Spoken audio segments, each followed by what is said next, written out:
Hello everyone, here we are back again, but in the midst of a very grave and grim situation. The pandemic has risen its ugly head and taken thousands of lives. Many of us have lost our loved ones, our near and dear ones. We have seen people gasping for breath, and due to lack of oxygen cylinders, due to lack of beds in the hospital, good medical treatment, many have succumbed to this virus. And now the need of the hour is to lead a healthy life, to make our surroundings natural, so that we are not attacked by this virus so easily. And that is why here it is very important to restore nature. And the world and the earth has become a living hell for us. First it was the garbage, the pollution, the dust all around, and now on top of this pandemic. And therefore the poem which I've got here today is very relevant in today's issues. The poem is titled Heaven If You're Not Here on Earth. It's an incomplete title, but the poet completes it in the first line itself.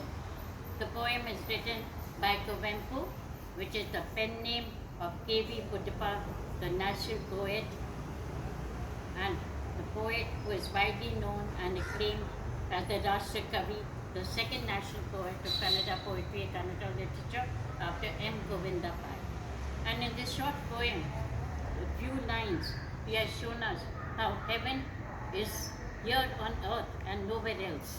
And heaven is just a myth. We all say heaven is up there, but none of us have seen heaven. And heaven, which we have made into hell, it's all because of us human beings.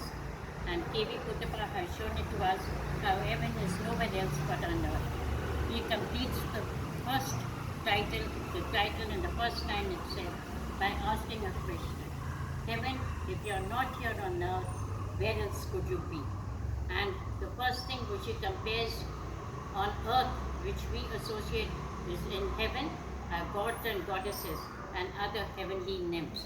And he compares human beings to gods and goddesses, because all of us have godlike characteristics. And all of us, we don't have to worship each other. All we have to do is to be good and kind and generous and helpful to each other. And that is what the doctors, the nurses, the healthcare workers, the medical staff have shown us. They are gods to us. They are not like gods, but they are gods to us, who are relentlessly working.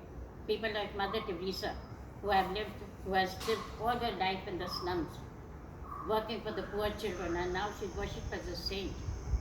And that is how he compares human beings to gods. If anybody comes to our rescue in time of need, he is like an angel, a fairy, the heavenly nymphs which we associate, the heavenly figures. And the first line itself, he says, Heaven, if you're not here on earth, where else could you be? If we ourselves cannot be gods, then there can be no gods. And if we ourselves aren't heavenly nymphs, the nymphs are not elsewhere. We have to be like gods, like angels, like fairies to each other. We don't have to worship each other, but we have to be good and kind and helpful. And in the next two stanzas, he takes in all the aspects of nature to show us that heaven is here on earth. And we are the ones who have destroyed earth and disregarded nature. And when did this war against earth started? It started way back in the 70s with the Industrial Revolution, where all we find is factories and industries. Even when we go to the outskirts of the city, we don't see any natural surrounding, we don't see any nature. And here he takes in all the aspects. Well, this roaring stream rushes past. The stream which rushes past, you go to a forest and see the stream and hear a noise roaring and rushing past.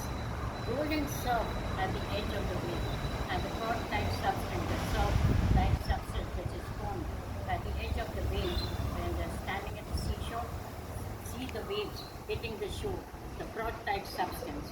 The tender sunshine leans on the verdant garden, and early morning when the sun rays fall on the verdant garden, the vibrant garden, full of greenery, full of grass and the blooming flowers, it creates heaven on earth.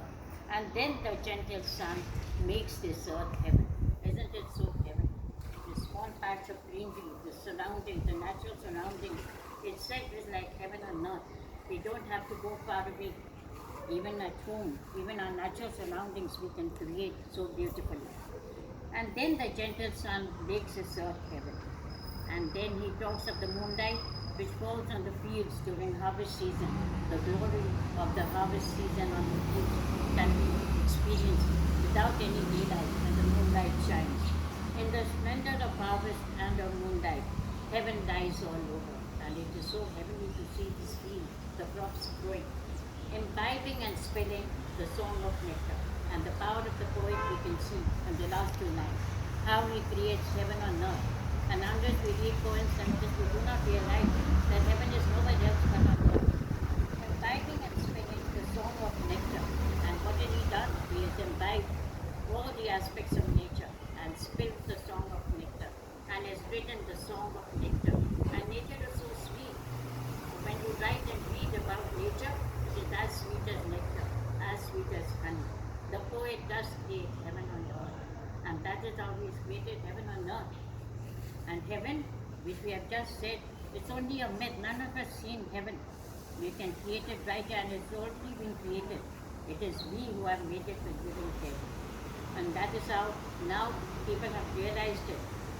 During the World Environment Day, which was celebrated recently, the Forest Department has come out with a video saying experience Nagarvali at home and showing us the beautiful scenes, the beautiful nature without any pollution, dust.